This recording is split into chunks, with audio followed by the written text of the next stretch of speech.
रमेश को पिस्टल दिखाई और कहा रात के अंधेरे में कौन है कौन है कौन है?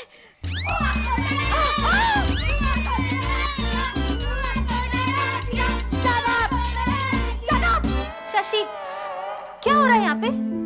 जब देखो बदमाशी बदमाशी बदमाशी। लाओ इधर। कल की टेस्ट की तैयारी नहीं करनी तुम दोनों को?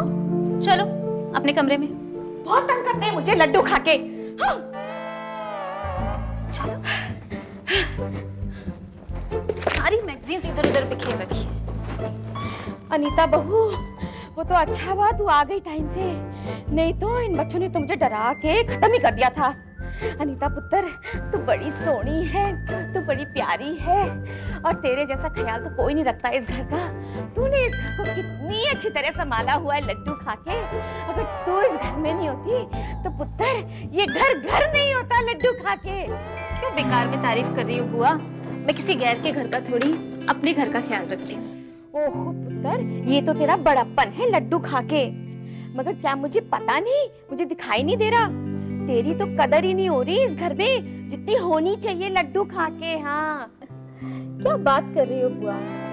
क्या नहीं मिला है मुझे इस घर से? मान सम्मान के साथ सारे अधिकार मिले हैं मुझे इस घर में। पुत्र, जो मैं कहना चाहती हूँ तू तो समझ ही नहीं रही है लड्डू खा के। तो आप बताइए ना कि आप क्या कहना चाहती हैं? तू सुन, जब से प्रिया इस घर में आई है, घर वालों ने उसको सब माथे पे चढ़ा रखा है और तेरी तो किसी को फिक्र ही नहीं है लड्डू खा के। और तू है कि सारा दिन सती की तरह घर में काम करती रहती है।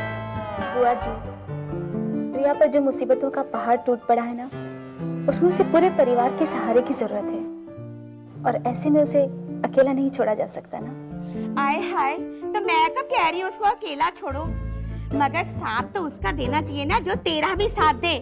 कहीं तो इस साथ वाथ के चक्कर में तू अकेली ना पड़ जाए लड्डू खा के। हाँ बुआ जी, साथ देने से कोई अकेला नहीं हो जाता। और फिर वैसे भी प्रिया कोई गैर थोड़ी है, मेरी छोटी बहन की तरह है। अच्छा, मैं देखती हूँ बच्चे ठीक से पढ़ाई कर रहे हैं या नहीं। बेचारी अनीता कितनी सीधी है।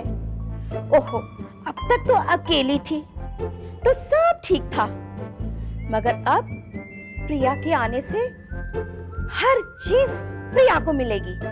हाँ, चाहे वो भरजाई जी का प्यार है लड्डू खा के। हाँ।